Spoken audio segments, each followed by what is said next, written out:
In a similar vein to the perpendicular axis theorem, the parallel axis theorem states that if IC is the moment of inertia through an axis C through the lamina's center of gravity, then the moment of inertia about the body about a second axis L parallel to C is given by IC equals IL plus MD squared, where D is the distance LC.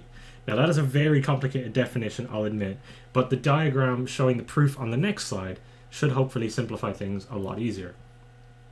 So you just have to be, again, slightly akin to sigma notation and summing of small masses delta M. But here is the parallel axis theorem.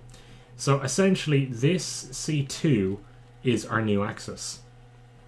So about this point, the moment of inertia about C2 is the sum of masses times r minus d squared, where d is the entire length of this, or where d is the distance between the axes. So expanding that out, we get the sum of small amounts of masses by r squared, take away small amounts of masses by 2rd, plus small amounts of masses of d squared.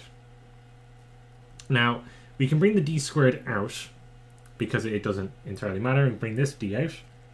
So we have the sum of mr squareds, which is the moment of inertia of C by definition. Now, the sum of masses by r should be 0.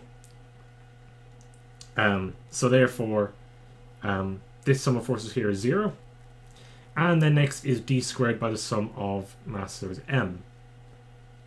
So now we just put everything together, and so we get the moment of inertia about C2, this axis here, is the moment of inertia about C plus md squared, where d is the distance C1, C2.